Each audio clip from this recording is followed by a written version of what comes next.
Hello, ഇന്നത്തെ കഥയിലേക്ക് എല്ലാവർക്കും സ്വാഗതം. അങ്ങനെ സച്ചിയുടെ അടുത്ത് വന്നിട്ട് കോൺസ്റ്റബിൾ ചോദിക്കുന്നുണ്ട്, നവീന സംസാരിച്ച പെൺകുട്ടിയെക്കുറിച്ച് വല്ല അറിവുണ്ടോ? അപ്പം സച്ചി ഇങ്ങനെ ആലോചിക്കുകയാണ്. അപ്പോഴേക്കും ശ്രുതി ഇങ്ങനെ പേടിയോടുകൂടി നിൽക്കുന്നുണ്ടായിരുന്നു. അങ്ങനെയാണ് ഇന്നത്തെ എപ്പിസോഡ് അവസാനിച്ചിട്ടുണ്ടായിരുന്നത്. അപ്പം പെട്ടെന്ന് തന്നെ സച്ചി പറയുന്നുണ്ട്, ഇല്ല സാർ, അവൻ ആ കുട്ടിയുടെ പേരൊന്നും പറയുന്നതായിട്ട് ഞാൻ കേട്ടിട്ടില്ല. എന്തായാലും അവനൊരു ഫ്രോഡാണെന്ന് എനിക്ക് ഉറപ്പാണ്. അത് കേട്ടപ്പോൾ തന്നെ ചന്ദ്ര പറയുന്നുണ്ട്, ഇവൻ്റെ കാറിൽ കെട്ടവന്മാർ മാത്രമേ കയറുള്ളൂ സാറേ. അപ്പോൾ സച്ചി വിട്ടുകൊടുക്കുന്നില്ല. സച്ചിയും പറയാണ്, ആ അത് ശരിയാ, ഇന്ന് നിങ്ങളുടെ മോനെ എൻ്റെ കാറിൽ കയറിയിട്ടുണ്ടായിരുന്നു. അപ്പോൾ രവി ചോദിക്കുന്നുണ്ട്, അയാൾ സച്ചിക്കെതിരെ കംപ്ലൈൻറ്റ് തന്നിട്ടുണ്ടോ? ഏയ്, കംപ്ലൈൻ്റ് ഒന്നും തന്നിട്ടില്ല. കംപ്ലൈൻറ്റ് തരാൻ പറ്റിയ അവസ്ഥയിലല്ല അയാൾ ഉള്ളത്, കോൺസ്റ്റബിൾ പറയാണ്.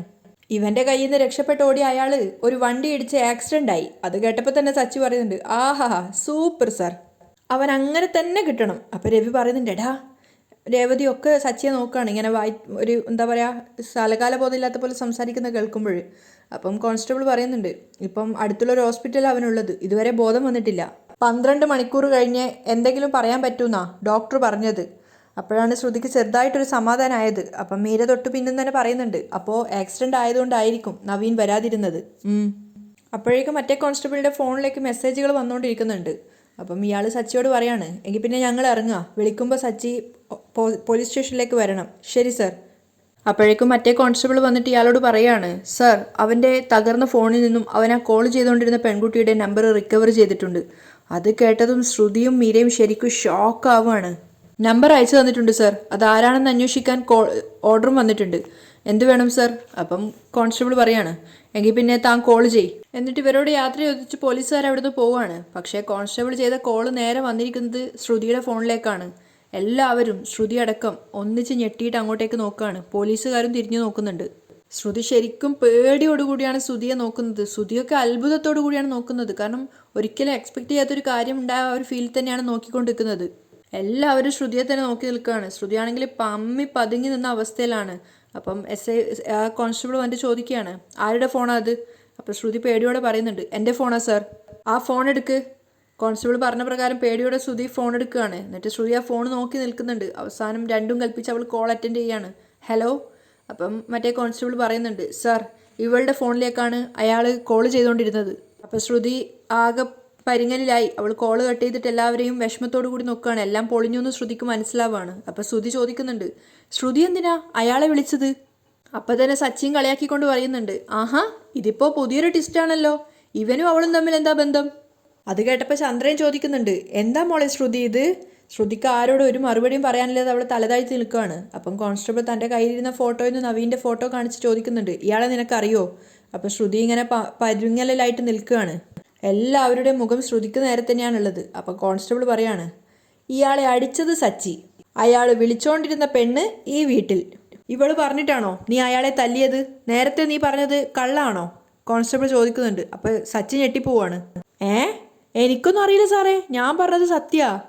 അപ്പോൾ സച്ചി നേരെ ശ്രുതിയുടെ അരികിലേക്ക് പോവാണ്. എന്നിട്ട് അമ്മയോടും ശ്രുതിയോടൊക്കെ ആയിട്ട് ചോദിക്കുന്നുണ്ട്, ഇവക്ക് എങ്ങനെ അയാളെ അറിയാം?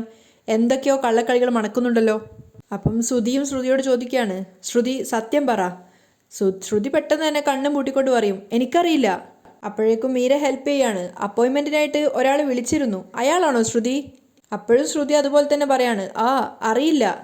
എല്ലാവരും സംശയത്തോടു കൂടിയാണ് ശ്രുതിയെ നോക്കുന്നത്. ശ്രുതിയാണെങ്കിൽ എല്ലാവർക്കും മുന്നിൽ നിന്ന് ചൂളാണ്. അതിനുശേഷം ഫോൺ എടുത്ത് നോക്കിക്കൊണ്ട് വെറുതെ പറയുന്നുണ്ട്, ഒരാൾ അൺനോൺ നമ്പറിൽ നിന്ന് വിളിച്ചിട്ടുണ്ട് സർ, ഞാനൊരു ബ്യൂട്ടി പാർലർ നടത്തുന്നുണ്ട്, അപ്പോയിൻമെൻറ്റിനായിട്ട് ഈ നമ്പറിൽ നിന്ന് വിളിച്ചിട്ടുണ്ടാവും.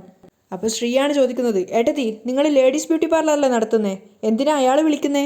അവിടെയും ചെറുതായിട്ട് പെട്ടെന്നുള്ളത് ശ്രുതിക്ക് മനസ്സിലാവുകയാണ്. പെട്ടെന്ന് വന്നൊരു ബുദ്ധിയിൽ ശ്രുതി പറയുന്നുണ്ട്, അത് വൈഫിന് വേണ്ടി വിളിക്കുന്നു എന്നാ പറഞ്ഞേ. ഇന്ന് എൻ്റെ വിവാഹമാണ്, പാർലറിന് അവധിയാണ് എന്ന് പറഞ്ഞിട്ടൊന്നും അയാൾ കേട്ടില്ല. എന്നെ ഇങ്ങനെ വിളിച്ചോണ്ടേയിരുന്നു. പിന്നെ ഞാൻ കോൾ എടുത്തില്ല, കോള് കട്ട് ചെയ്തു.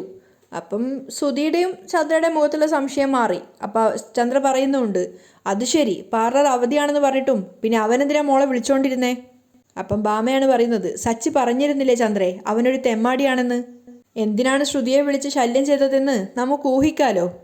ശ്രുതി തൽക്കാലം രക്ഷപ്പെട്ടു എന്നുള്ളൊരു ആശ്വാസത്തിൽ നിൽക്കുകയാണ്. അപ്പം കോൺസ്റ്റബിൾ പറയുന്നുണ്ട്, എന്തൊക്കെയോ പ്രശ്നങ്ങളുണ്ട്, തൽക്കാലം അയാൾക്ക് ബോധം വന്നാലേ എന്തെങ്കിലും ഇൻഫർമേഷൻ കിട്ടുള്ളൂ. ഇപ്പോൾ ഞങ്ങൾ പോകുന്നു, വിളിക്കുമ്പോൾ 2 പേരും സ്റ്റേഷനിൽ വരണം. അപ്പോൾ സച്ചി ശ്രുതിയെ നോക്കിക്കൊണ്ട് പോലീസുകാരോട് പറയാണ്, സർ. ശ്രുതിയും പേടിയോടുകൂടി അയാളോട് പറയാണ്, ശരി സർ. അതിനുശേഷമാണ് പോലീസുകാർ 2 പേരും അവിടുന്ന് പോയത്. പോലീസുകാർ പോയതിനു ശേഷം സച്ചി ചോദിക്കുന്നുണ്ട്, എൻ്റെ കാറിൽ കയറിയവൻ ഒരു ഫ്രോഡ്, ഏതോ ഒരു പെണ്ണിനെ തട്ടിക്കൊണ്ടുപോയി ലോഡ്ജിലിട്ട് മോശമാക്കാൻ ശ്രമിക്കുന്ന ഒരുത്തൻ, അങ്ങനെയുള്ള ഒരുത്തൻ അവൻ്റെ ഭാര്യയുടെ അപ്പോയിൻമെൻറ്റിന് വേണ്ടി നിന്നെ വിളിക്കുന്നോ? അപ്പോൾ ശ്രുതി ആകെ പെട്ട അവസ്ഥയിൽ നിൽക്കുകയാണ്. അപ്പോൾ സച്ചി പറയുന്നുണ്ട്, നീ പറഞ്ഞതേ നിന്റെ മണ്ടിയായ അമ്മായിയമ്മയും മണ്ടനായ ഭർത്താവും വിശ്വസിക്കും, പക്ഷേ ഞങ്ങളാരും വിശ്വസിക്കില്ല, ആ പോയ പോലീസുകാരും വിശ്വസിക്കില്ല. അത് കേട്ടപ്പോൾ ശ്രുതി മറുപടിയൊന്നുമില്ലാതെ പേടിച്ച് തലതാഴ്ത്തി നിൽക്കുകയാണ്. എല്ലാവരുടെയും മുഖത്ത് സംശയം ഇങ്ങനെ നേളിച്ച് നിൽക്കുകയാണ്. അപ്പോൾ സച്ചി പറയുന്നുണ്ട്, അവരിപ്പോൾ പോയി, പക്ഷേ വീണ്ടും വരും. അപ്പം മീരയാണ് മറുപടി പറയുന്നത്, പോലീസുകാർ വരട്ടെ, ശ്രുതിക്ക് പേടിയൊന്നുമില്ല, കാരണം ഇവൾ ഒരു തെറ്റും ചെയ്തിട്ടില്ല, അയാളാ ഇവളെ വിളിച്ച് ശല്യപ്പെടുത്തിയത്, അതിന് ഇവളെന്ത് പിഴച്ചു? അപ്പോഴേക്കും ചന്ദ്രയും പറയാണ്, അവന് ബോധം വരട്ടെ, പോലീസുകാർ വരും നിന്നെ തൂക്കിയെടുത്തോണ്ട് പോവാൻ. സച്ചിയെ കളിയാക്കുകയാണ്. അപ്പം സച്ചി പരിഹാസത്തോടെ അമ്മയെ നോക്കുകയാണ്. അപ്പോഴും ചന്ദ്ര പറയുന്നുണ്ട്, നീ അടിച്ചോടിച്ചത് കൊണ്ടല്ലേ അയാൾക്ക് ആക്സിഡൻറ്റ് പറ്റിയത്. നോക്കാം നമുക്ക് ആരെയാണ് പോലീസുകാർ തൂക്കിയെടുത്തോണ്ട് പോകുന്നതെന്ന്. സച്ചിയും വിട്ടുകൊടുക്കുന്നില്ല. അപ്പോഴേക്കും രവി പറയുന്നുണ്ട്, സച്ചി നിർത്ത്. ഓ നിർത്തി, വരാൻ പോകുന്നത് വഴിയിൽ തങ്ങില്ല. ചന്ദ്രയെ നോക്കിക്കൊണ്ടാണ് സച്ചി പറയുന്നത്. ഓക്കെ കാണാൻ നമുക്ക്, ശ്രുതിയെ നോക്കിക്കൊണ്ടാണ് പറയുന്നത്. അച്ഛാ ഞാൻ പോവാ, ഓട്ടോ ഉണ്ട് എനിക്ക്. എന്നിട്ട് രവിയോട് യാത്ര പറഞ്ഞുകൊണ്ട് സച്ചി അവിടുന്ന് പോവുകയാണ്. അതിനുശേഷം ശ്രീയും ശ്രുതിയോടും അമ്മയോടുമായിട്ട് പറയാണ്, എനിക്ക് റെസ്റ്റോറൻറ്റിലേക്ക് ഒന്ന് പോകണം, ഞാനും ഒന്ന് പോയി റെഡി ആവട്ടെ. എന്നിട്ട് അവനും മുകളിലേക്ക് കയറി പോവുകയാണ്. അതിനുശേഷം രവി വീണ്ടും വന്ന് ശ്രുതിയോട് ചോദിക്കുന്നുണ്ട്, ശ്രുതി സത്യമായിട്ട് നിനക്ക് അവനെ അറിയില്ല? ശ്രുതി പേടിയോടെ നിൽക്കുമ്പോൾ ചന്ദ്രയാണ് പറയുന്നത്, അറിയില്ലെന്ന് പറഞ്ഞല്ലോ, വീണ്ടും എന്തിനാ ചോദിക്കുന്നേ? നല്ലൊരു നാളായിട്ട് ഇങ്ങനെയൊക്കെ സംഭവിച്ചു, ഏതവളുടെ കണ്ണുകൊണ്ടതാണോ ആവോ? രേവതിയെ ഉദ്ദേശിച്ചാണ് ചന്ദ്ര അത് പറഞ്ഞതെന്ന് അവിടെ കൂടി നിന്ന് എല്ലാവർക്കും അറിയാം. അത് മനസ്സിലായിട്ടെന്നോണം തന്നെ അച്ചമ്മ പറയുന്നുണ്ട്, ചന്ദ്രേ ആരുടെയും കണ്ണും മൂക്കും വായും ഒന്നും കൊണ്ടതല്ല. ഒന്ന് പറഞ്ഞ് രണ്ടാമതേ നീ പഴിചാരുന്നത് ആരെയാണെന്ന് എനിക്കറിയാം, അത് വേണ്ട. മോള് വാ മോളെ എന്ന് പറഞ്ഞുകൊണ്ട് രേവതിയും കൂട്ടിക്കൊണ്ട് അച്ചമ്മ അവിടുന്ന് പോവുകയാണ്. തൊട്ടു പിന്നാലെ തന്നെ ശ്രുതി ചന്ദ്രയോട് പറയുന്നുണ്ട്, ആൻറ്റി എനിക്കൊന്ന് വാഷ്റൂമിൽ പോകണം. അങ്ങനെ ശ്രുതിയും അതുപോലെ തന്നെ മീരയും ഒക്കെ കൂടെ മുകളിലേക്ക് പോവുകയാണ്. മുറിയിലെത്തിയിട്ട് ശ്രുതി പൊട്ടി കരയാണ്. എന്നിട്ട് സങ്കടത്തോടെ അവൾ മീരയോട് പറയുന്നുണ്ട്, എനിക്ക് വയ്യ, എന്തൊക്കെയാണ് നടക്കുന്നേ? നീ പേടിക്കാതെ, തൽക്കാലം ഒന്നും ഒരു കുഴപ്പമില്ലാതെയാണ് പോകുന്നത്. മീര ആശ്വസിപ്പിക്കുന്നുണ്ട്.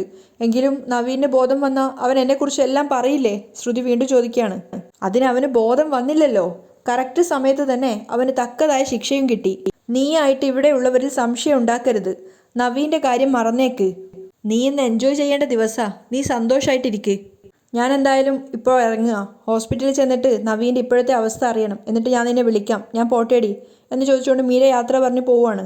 ശ്രീ റെസ്റ്റോറൻറ്റിൽ എത്തിയപ്പോഴേക്കും വർഷയുടെ കോള് വരികയാണ്. ഹലോ, ഏട്ടൻ്റെ കല്യാണമൊക്കെ കഴിഞ്ഞോ? നന്നായിട്ട് കഴിഞ്ഞു. നീ ഉണ്ടാക്കിയ ഭക്ഷണത്തിൻ്റെ ടേസ്റ്റ് നാവിലൊട്ടി പിടിച്ചിരിക്കുകയാണ്. അത് കഴിച്ച് ശീലായി. നീ കല്യാണത്തിരക്കിലായിരിക്കും എന്നറിയാം, എങ്കിലും വെറുതെ ഒന്ന് വിളിച്ചതാണ്. വേറെ എവിടെയും ഓർഡർ ചെയ്യാനും തോന്നുന്നില്ല. അപ്പോൾ ശ്രീ പറയുന്നുണ്ട്, ഞാൻ വർക്ക് ചെയ്യുന്ന റെസ്റ്റോറൻറ്റിൽ ഓർഡർ ചെയ്, നല്ല ഫുഡ് കിട്ടും. ഏയ് നീ ഇന്ന് ലീവല്ലേ, നീ ഉണ്ടാക്കുന്ന ഫുഡിന് വേണ്ടി ഞാൻ അവിടെ ഓർഡർ ചെയ്യൂ, മറ്റുള്ളവരുണ്ടാക്കുന്ന ഫുഡ് എനിക്ക് വേണ്ട. ഓ അങ്ങനെയാണോ? ശ്രീ കളിയാക്കുന്നുണ്ട്. എനിക്കൊരു കാര്യം മനസ്സിന് പിടിച്ചാ ഞാനത് പിന്നെ വിടത്തേ ഇല്ല. ഇന്നെന്തായാലും പട്ടിണി കിടക്കാന്നാ തോന്നുന്നേ. നിന്റെ കൈ കൊണ്ടുണ്ടാക്കുന്ന ഫുഡല്ലേ എനിക്ക് പറ്റുള്ളൂ. അപ്പോഴേക്കും ശ്രീ പറയുന്നുണ്ട്, നീ ഓർഡർ ചെയ്തോ, ഞാൻ ഭക്ഷണം ഉണ്ടാക്കി തരാം. അതിന് നീ കല്യാണ സ്ഥലത്തല്ലേ ഉള്ളത്? വർഷ ചോദിക്കുകയാണ്. പിന്നെ എങ്ങനെ എനിക്ക് ഫുഡ് ഉണ്ടാക്കി തരാൻ പറ്റും? നിനക്ക് എന്ത് വേണം അത് പറ, ഞാനിപ്പോൾ റെസ്റ്റോറൻറ്റിലുണ്ട്. കള്ളം പറയല്ലേ? അല്ലെന്നേ, ഏട്ടനും ഏട്ടത്തെയും വീട്ടിൽ കയറി ഉടനെ തന്നെ ഞാൻ ഇങ്ങോട്ടേക്ക് പോന്നു. ആഹാ, വർക്കിനോട് അത്രയും ആത്മാർത്ഥതയാണല്ലേ. ഞാനാണെങ്കിൽ ഇങ്ങനെയുള്ള ദിവസങ്ങളിൽ സ്റ്റുഡിയോയിൽ നിന്ന് ഫോൺ വിളിച്ചാൽ എടുക്കത്ത് പോലുമില്ല. ഞാനിന്നേ നിനക്ക് ഡിഫറെൻ്റായ ഒരു ഫുഡ് ഐറ്റം കൊടുത്തു വിടാം. അപ്പം വർഷ പറയുന്നുണ്ട്, കൊടുത്തു വിടണ്ട, ഞാനേ റെസ്റ്റോറൻറ്റിൽ വന്ന് കഴിച്ചോളാം, എങ്കിൽ എനിക്ക് നിന്നെ കാണുകയും ചെയ്യാലോ. അപ്പോൾ ശ്രീയും പറയുന്നുണ്ട്, എനിക്കും അത് തന്നെയാണ് സന്തോഷം, നീ വാ. ശരി.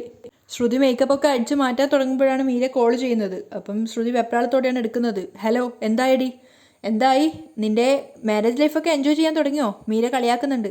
എടി ഞാനിവിടെ മുള്ളിന്മേൽ ചവിട്ടിയ അവസ്ഥയിലാണ് നിൽക്കുന്നത്, പുറത്തു പോലും ഇറങ്ങിയിട്ടില്ല. നീ ഹോസ്പിറ്റലിൽ പോയിരുന്നോ? എന്താ നവീൻ്റെ അവസ്ഥ? ഞാൻ ഹോസ്പിറ്റലിൽ പോയിരുന്നു, ഇപ്പോഴേ ഇറങ്ങിയതേ ഉള്ളൂ. ഞാൻ പരിചയത്തിലുള്ളൊരു ഡോക്ടറെ കണ്ടായിരുന്നു, നവീൻ്റെ ഇപ്പോഴത്തെ അവസ്ഥയെക്കുറിച്ച് ചോദിച്ചു. അപ്പോൾ ശ്രുതി പേടിയോട് ചോദിക്കുകയാണ്, അവൻ കണ്ണു തുറന്നോ? അവന് ബോധം വന്നോ? അപ്പം മീര ചിരിച്ചുകൊണ്ട് പറയാണ്, ഹേയ് അവനിപ്പോൾ കോമ സ്റ്റേജിലാടി. സത്യമാണോ നീ പറയുന്നേ? സത്യം. അത് കേട്ടപ്പോഴാണ് ശ്രുതിക്ക് ശരിക്കും സമാധാനമായത്. മീര പറയുന്നുണ്ട്, അവനിനി എപ്പോൾ കണ്ണു തുറക്കുമെന്ന് അറിയില്ല, അതിനുള്ള ചാൻസ് വളരെ കുറവാണെന്നാണ് ഡോക്ടർ പറഞ്ഞേ. അവനെക്കൊണ്ടുള്ള ശല്യം തൽക്കാലം അവസാനിച്ചു അല്ലേ? അവൻ കോമയിൽ കിടക്കുന്നിടത്തോളം കാലം നിനക്ക് കാമായിട്ട് ജീവിക്കാം. മീര കൗണ്ടർ അടിക്കുകയാണ്. നീ ടെൻഷനാവാതെ, ഇനി അവനെ കൊണ്ടുള്ള ഒരു ശല്യവും നിനക്കുണ്ടാവില്ല. അപ്പം ശ്രുതിയും പറയുന്നുണ്ട്, ഇപ്പോഴാടി എനിക്കൊരു സമാധാനമായത്. അപ്പം മീര ചിരിച്ചുകൊണ്ട് പറയാണ്, ഇതിൽ നീ നിന്റെ ഹസ്ബൻഡിൻ്റെ അനിയനോട് നന്ദി പറയണം. അവനാണല്ലോ നവീനെ അടിച്ചോടിച്ചത്. അപ്പം ശ്രുതി പറയാണ്, അതും ശരിയാ, അവൻ പോലും അറിയാതെയാ അവൻ എന്നെ ഹെൽപ്പ് ചെയ്തേ. ഇനി ഒരു ടെൻഷനും വേണ്ട, മാരേജ് ലൈഫ് എൻജോയ് ചെയ്, ടെൻഷൻ ഇല്ലാതെ ഇരിക്കേ എന്നൊക്കെ പറഞ്ഞിട്ട് സമാധാനിപ്പിച്ചിട്ടാണ് മീര കോള് കട്ട് ചെയ്യുന്നത്. ആ സന്തോഷം ശ്രുതിക്ക് പറഞ്ഞറിയിക്കാൻ വയ്യാത്തതായിരുന്നു. അതുകൊണ്ട് തന്നെ താഴത്തേക്ക് ഓടിച്ചാടിപ്പോയി അവിടെ ചന്ദ്രയെ കെട്ടിപ്പിടിക്കുകയാണ്. ആൻറ്റി, എന്താ മോളെ, എന്തു പറ്റി പെട്ടെന്ന് ഇങ്ങനെ വന്ന്? ചന്ദ്ര സന്തോഷത്തോടെ ചോദിക്കുകയാണ്. എങ്ങനെ നന്ദി പറയണമെന്ന് അറിയില്ല ആൻറ്റി. അപ്പോൾ ചന്ദ്ര പറയുന്നുണ്ട്, എന്നോട് എന്തിനാ മോളെ നന്ദി പറയുന്നേ? എല്ലാ പെൺകുട്ടികൾക്കും കല്യാണം കഴിഞ്ഞ ഒരു അമ്മായിയമ്മയെ കിട്ടും. പക്ഷേ എനിക്ക് കിട്ടിയത് ഒരമ്മയാ. ആൻറ്റി കാരണമാ എനിക്ക് ഇങ്ങനെ ഒരു ലൈഫ് കിട്ടിയത്. Thank you so much aunty. അപ്പോൾ ചന്ദ്ര പറയുന്നുണ്ട്, ഞങ്ങൾ നിന്നോടല്ലേ നന്ദി പറയേണ്ടത്? നീ ഈ വീട്ടിൽ മരുമകളായിട്ട് അല്ല മകളായിട്ട് വന്നല്ലോ. അത് ഞാൻ കാരണമാണെന്ന് മറക്കണ്ട, ഭാമയെ ഓർമ്മിപ്പിക്കുന്നുണ്ട്. അപ്പം ചന്ദ്ര ശ്രുതിയോട് പറയാണ്, ഒരു വിഷമേ ഉള്ളൂ, കുറച്ചു കാലം മുന്നേ നിന്നെ കണ്ടില്ലല്ലോ എന്ന്. മുമ്പേ കണ്ടിരുന്നെങ്കിൽ ശ്രുതിയെ കൊണ്ട് അപ്പം തന്നെ കെട്ടിച്ച് നിന്നെ ഈ വീട്ടിലേക്ക് കൊണ്ടുവരുമായിരുന്നു. അപ്പോഴേക്കും രേവതിയും സ്റ്റെപ്പ് ഇറങ്ങി താഴോട്ടേക്ക് വരുന്നുണ്ട്. രേവതിയെ കണ്ടപ്പോൾ ചന്ദ്ര ഒന്നുകൂടി അർത്ഥം വെച്ചിട്ട് പറയാണ്, നീ ആവുമായിരുന്നു ഈ വീട്ടിലെ ആദ്യത്തെ മരുമോള്. ഓരോ ദാരിദ്ര്യം പിടിച്ചവർ കയറി വരില്ലായിരുന്നു. രേവതിയെ നോക്കിക്കൊണ്ടാണ് ചന്ദ്ര പറയുന്നത്. അത് കേട്ടിട്ട് തന്നെ രവി ദേഷ്യത്തോടെ വിളിക്കുന്നുണ്ട്, ചന്ദ്രേ. അയാൾ അവിടെ നിൽക്കുന്നത് ചന്ദ്ര കണ്ടിട്ടുണ്ടായിരുന്നില്ല. പലതവണ നിന്നോട് ഞാൻ പറഞ്ഞിട്ടുണ്ട്. അപ്പോഴേക്കും ചന്ദ്ര പറയാം, മതി മതി, ഇനി ഇതിൻ്റെ പേരിൽ എൻ്റെ തലയിൽ കയറണ്ട, ഞങ്ങളുടെ സന്തോഷവും കെടുത്തണ്ട, ഞാൻ വിട്ടേ. അപ്പോഴേക്കും രേവതി സങ്കടത്തോടു കൂടി അടുക്കളയിലേക്ക് പോവുകയാണ്. രവിയും അവിടുന്ന് പോകുന്നുണ്ട്. അപ്പോൾ സന്തോഷത്തോടു കൂടി ചന്ദ്ര ശ്രുതിയോട് ഓരോ കാര്യങ്ങൾ ചോദിക്കുകയാണ്. കല്യാണ സമയത്ത് മോളുടെ മുഖത്ത് ഒരു തെളിച്ചം ഉണ്ടായിരുന്നില്ല, അതെന്താ എന്നൊക്കെ ചോദിക്കുന്ന സമയത്ത് ശ്രുതി പറയുന്നുണ്ട്, ആ സമയത്ത് ഞാൻ കുറച്ച് ടെൻഷനിലായിരുന്നു ആൻറ്റി. അപ്പോൾ അതെന്താ കാരണം ചോദിച്ചപ്പം ഭാമയാണ് പറയുന്നത്, എത്ര അകൽച്ചയിലാണെന്ന് പറഞ്ഞാലും അച്ഛനില്ലാത്തത് മോൾക്ക് നല്ല വിഷമം ഉണ്ടാക്കിയിട്ടുണ്ടാവും അല്ലേ? അപ്പോൾ ശ്രുതി വേഗം അതിൽ പിടിച്ച് കയറുകയാണ്. അതെ. അപ്പോൾ ചന്ദ്ര പറയുന്നുണ്ട്, അച്ഛനെ വിളിച്ച് കല്യാണം കഴിഞ്ഞ കാര്യം ഇനി പറയാലോ മോളെ? വേണമെങ്കിൽ അച്ഛനെ വിളിച്ച് ഇപ്പം ഇങ്ങോട്ടേക്ക് വരാനും പറയാം. വേണ്ട ആൻറ്റി, എനിക്ക് അദ്ദേഹത്തെ കാണാനോ സംസാരിക്കാനോ ഒരു താല്പര്യവും ഇല്ല, ശ്രുതി പറയാണ്. അപ്പോൾ ചന്ദ്ര വീണ്ടും പറഞ്ഞു കൊടുക്കുന്നുണ്ട്, ഇത്രയും ദേഷ്യം വേണോ മോളെ? സ്വന്തം അച്ഛനല്ലേ? അപ്പോൾ ശ്രുതി പറയാണ്, ആൻറ്റി ഞാൻ ഇപ്പോഴാണ് ഒന്ന് ഹാപ്പി ആയിട്ട് ഇരിക്കുന്നേ, അവരെക്കുറിച്ച് സംസാരിക്കണ്ട. അപ്പോഴേക്കും ഭാമയും പറയുന്നുണ്ട്, വീട് ചന്ദ്രേ, എന്തെങ്കിലും ഒരു ദിവസം ഇവർ കാണും, സംസാരിക്കും, ഒന്നിച്ച് കഴിയുകയും ചെയ്യും. നമുക്കിവരെ രണ്ടുപേരെയും ഹണിമൂണിന് മലേഷ്യയിലേക്ക് വിടാന്നേ. അപ്പോൾ ശ്രുതി പറയുന്നുണ്ട്, അമ്മേ ശ്രുതിയെ ടെൻഷൻ അടിപ്പിക്കാതെ. ഇല്ലടാ, ഞാൻ നിന്റെ ഭാര്യയോട് ഒന്നും പറയുന്നില്ലേ, ചന്ദ്ര തമാശയാക്കാണ്. അപ്പോഴേക്കും അച്ഛമ്മ വന്നിട്ട് ചോദിക്കുകയാണ്, എല്ലാവരും എന്തെങ്ങനെ ചിരിക്കുന്നേ? കുടത്തിന്ന് മോതിരെടുക്കുന്ന ചടങ്ങ് നടത്തണ്ടേ? അത് കേട്ടുകൊണ്ട് വന്ന് രവി പറയുന്നുണ്ട്, അതൊക്കെ വേണോ അമ്മേ? ഇവർക്കൊന്നും അതിനെക്കുറിച്ച് അറിയ പോലും ഇല്ല. ഇവരുടെ നാട്ടിലൊന്നും ഇങ്ങനത്തെ ഒരു ചടങ്ങ് പോലും ഉണ്ടാവില്ല. എടാ, എല്ലാവരും ഇങ്ങനെയല്ലേ അതൊക്കെ അറിയുന്നത്? എൻ്റെ നാട്ടിൽ ഇങ്ങനെ ഒരു ചടങ്ങുണ്ട്, ഇതൊക്കെ അപൂർവ. പക്ഷേ കല്യാണം കഴിഞ്ഞ ദിവസം ഈ ചടങ്ങ് നടത്തണം. തലമുറകളായിട്ട് ഞങ്ങൾ ഈ ചടങ്ങ് നടത്താറുണ്ട്. നിന്റെ ഇവളുടെയും കല്യാണത്തിന് നടത്തിയിരുന്നില്ലേ? മറന്നോടാ നീ? മറന്നിട്ടല്ല, രേവതിയുടെയും സച്ചിയുടെയും കല്യാണം നടന്ന സമയത്ത് ഇതൊന്നും നടത്തിയിട്ടില്ലല്ലോ. അതിന് ആ സമയത്ത് ഇതൊന്നും നടത്താൻ പറ്റിയൊരു അവസ്ഥയിലായിരുന്നില്ലല്ലോ. വേണമെങ്കിലേ രേവതിയും സച്ചിയും കൂടെ ഇന്ന് ആ ചടങ്ങ് നടത്തട്ടെ. വേണ്ട വേണ്ട, അതൊന്നും വേണ്ട, അവൻ്റെ വിവാഹം അന്നേ കഴിഞ്ഞതല്ലേ. ചന്ദ്ര ഇടയിൽ കയറുകയാണ്. ഇന്ന് കഴിഞ്ഞവരുടെ മാത്രം നടത്തിയാൽ മതി. ആ ശരി ശരി, പെട്ടെന്ന് നോക്ക്, അച്ഛമ്മ പറയുന്നുണ്ട്. എന്നിട്ട് അവരവിടുന്ന് പോവുകയാണ്. അപ്പോഴേക്കും രേവതി അങ്ങോട്ടേക്ക് വരുന്നുണ്ടായിരുന്നു. രേവതിയുടെ ആജ്ഞാപിച്ചുകൊണ്ട് ചന്ദ്ര പറയാണ്, നീ അവിടെ നിന്നേ, കുറച്ച് പപ്പടം വറുത്തെടുക്കണം. പിന്നെ ഒരു കുടത്തിൽ മഞ്ഞൾ കലക്കിയ വെള്ളം എടുത്തിട്ട് അതിന് ഫുൾ പൂമാലയൊക്കെ ചുറ്റിയിട്ട് കൊണ്ടുവരണം. ചെല്ല്. കുടം പൂക്കൾ കൊണ്ട് അലങ്കരിക്കണം. പിന്നെ പപ്പടം നന്നായിട്ട് പൊരിയണം, എണ്ണയുടെ ഒരു അംശം പോലും ഉണ്ടാവരുത്. ഒക്കെ കൽപ്പിച്ചുകൊണ്ടാണ് പറയുന്നത്. രേവതിയാണെങ്കിൽ ഒക്കെ അനുസരിക്കുകയും ചെയ്യും. അതിനുശേഷം ശ്രുതി ചോദിക്കുന്നുണ്ട്, ആൻറ്റി എനിക്ക് മനസ്സിലായില്ല, ഇതെന്താ ചടങ്ങ് എന്ന്? കുടത്തിലെ വെള്ളത്തിൽ മോതിരം ഇടും. നിങ്ങൾ രണ്ടുപേരും ചേർന്ന് ഒരേ സമയം ആ മോതിരം എടുക്കാൻ ശ്രമിക്കണം. മോതിരം എടുത്ത ശേഷം നീ ഇവൻ്റെ തലയിൽ പപ്പടം വെച്ച് ഉടയ്ക്കണം. ഇവൻ നിന്റെ തലയിലും പപ്പടം വെച്ച് ഉടയ്ക്കും. അപ്പം ശ്രുതി പുഞ്ചിരിച്ചോണ്ട് പറയാണ്, കൊള്ളാലോ ചടങ്ങ്, അച്ഛമ്മയോട് താങ്ക്സ് പറയണം. അപ്പോഴേക്കും രേവതി പപ്പടം പൊരിച്ചുകൊണ്ടിരിക്കുകയാണ്. ഭാമ അങ്ങോട്ടേക്ക് വന്നിട്ട് ഒരു പപ്പടം എടുത്തപ്പോൾ രേവതി കളിയാക്കുകയാണ്, ആഹാ എല്ലാം തിന്നു തീർക്കോ, എനിക്ക് ജോലിയാവോ? ഏയ് എനിക്കൊന്നു മതി. അതിനുശേഷം രേവതി ചന്ദ്ര പറഞ്ഞതുപോലെ കുടത്തിന് പൂവ് കെട്ടി അതിലേക്ക് വെള്ളം ഒഴിച്ച് മോതിരവും മഞ്ഞൾ വെള്ളമൊക്കെ ഒഴിച്ച് മോതിരമൊക്കെ ഇടുന്നുണ്ട്. അപ്പം ഭാമയെ നോക്കുന്ന സമയത്ത് ഭാമ പറയുന്നുണ്ട്, കുറച്ചുകൂടി പൂവിടുമോളെ. അപ്പം റോസിൻ്റെ ഇതളൊക്കെ വെച്ചിട്ട് അതിലിടുകയാണ്. എല്ലാവരും ഹാളിൽ കാത്തു നിൽക്കുകയാണ്. അപ്പോഴാണ് രേവതി കുടവായിട്ട് അങ്ങോട്ടേക്ക് വരുന്നത്. അപ്പം എല്ലാവരും സന്തോഷത്തോടു കൂടി അത് നോക്കി നിൽക്കുമ്പോഴാണ് സച്ചി കാറും കൊണ്ട് അങ്ങോട്ടേക്ക് വരുന്നത്. അവിടെയാണ് ഇന്നത്തെ എപ്പിസോഡ് വൈൻഡപ്പ് ചെയ്യുന്നത്.